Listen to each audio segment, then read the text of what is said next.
കപ്പ ബിരിയാണി ഉണ്ടാക്കാൻ വേണ്ടിയിട്ട് ഇറച്ചിയും എല്ലും പകുതി പകുതി എടുത്ത് കഴുകി വെച്ചു. പിന്നെ കപ്പ കഴുകി വാരി വെച്ചു.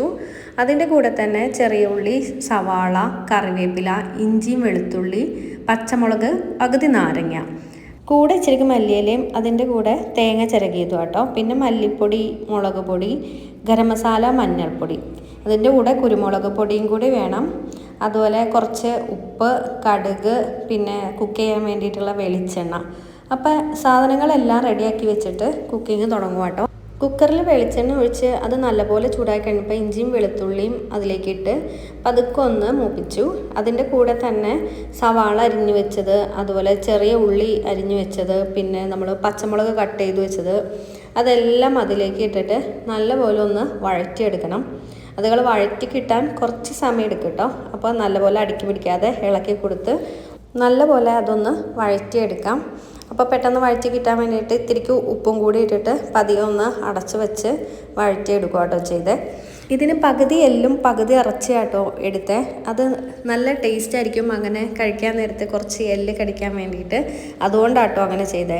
സവാള ഒരുവിധം വഴറ്റി വന്നപ്പോൾ അതെല്ലാം ഒന്ന് സൈഡാക്കിയിട്ട് നമുക്ക് പൊടികൾ ആ നടുക്കിൽ തന്നെ ഇട്ടിട്ട് ഒന്ന് വറുത്തെടുക്കാം. ഇപ്പം നമ്മൾ ചേർത്തത് മല്ലിപ്പൊടിയും, മുളക് പൊടിയും, മഞ്ഞൾപ്പൊടിയും, അതിൻ്റെ കൂടെ ഉണ്ടായിരുന്ന ഗരം മസാലപ്പൊടിയാട്ടോ. അതുകൾ നല്ലപോലെ ഒന്ന് വറുത്തെടുത്ത് കഴിഞ്ഞിട്ട് ആ സവാളയും ഉള്ളിയൊക്കെ ആയിട്ട് നന്നായിട്ടൊന്ന് യോജിപ്പിച്ചെടുക്കണം. അപ്പോൾ അത് നല്ലപോലെ ഒന്ന് മിക്സാക്കി എടുത്ത് അതുപോലെ അടുക്കി പിടിക്കാതെ ഇളക്കിക്കൊണ്ടേയിരിക്കണം കേട്ടോ. ഇനി നമുക്ക് അതിലേക്ക് നമ്മൾ എടുത്തു വെച്ച ബീഫ് ഇട്ട് കൊടുക്കാം കേട്ടോ. ഞാൻ പറഞ്ഞല്ലോ ഇറച്ചിയും എല്ലും രണ്ടും കൂടെ മിക്സ് ആക്കിയിട്ടാട്ടോ ഉണ്ടാക്കുന്നത്.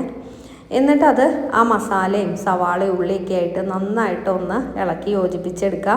അതിലേക്ക് ഒരു ഇത്തിരിക്ക് വെള്ളം ഒഴിക്കുന്നുണ്ട്. ബീഫിൽ ഓൾറെഡി വെള്ളം ഉണ്ടാവും, എന്നാലും ഒരിച്ചിരി വെള്ളം ഒന്ന് ചേർത്ത് കൊടുത്ത് അതിലേക്ക് അരമുറി നാരങ്ങയും കൂടെ പിഴിഞ്ഞു.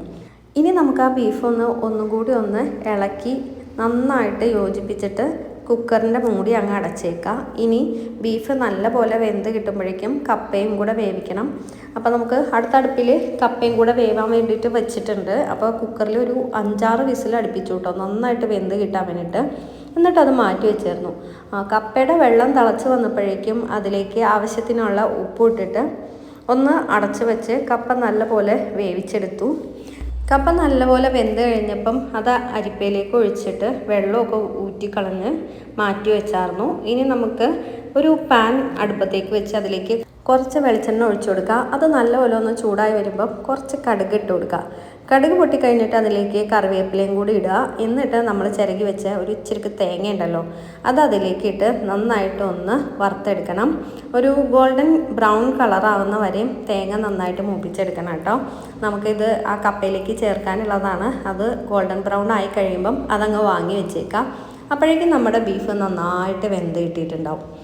എന്നിട്ട് ആ ബീഫ് ഒന്ന് വെന്തോന്ന് ഉപ്പൊക്കെ നോക്കിയിട്ട് വേണം നമ്മൾ അതിലേക്ക് കുറച്ച് കുരുമുളക് പൊടിയും അതുപോലെ ഒരു ഇച്ചിരി ഗരം മസാലപ്പൊടിയും കൂടെ ചേർത്ത് കേട്ടോ.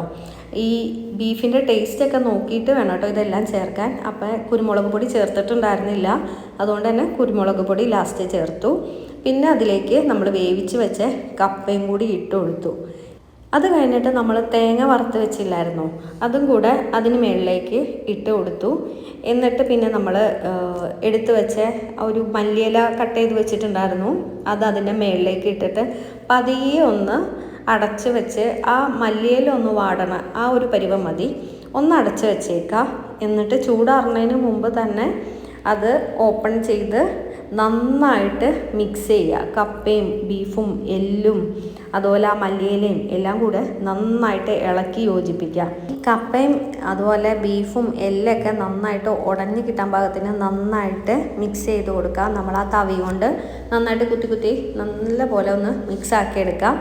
എന്നിട്ട് വേണം കേട്ടോ കഴിക്കാൻ. അതിന്ന് നന്നായിട്ട് ഉടഞ്ഞ് കപ്പ നന്നായി കുഴഞ്ഞ് കിട്ടുന്ന ആ ഒരു പരുവാകുമ്പം അതൊരു പ്ലേറ്റിലേക്ക് എടുത്ത് കഴിക്കുക. സൂപ്പർ ടേസ്റ്റാട്ടോ.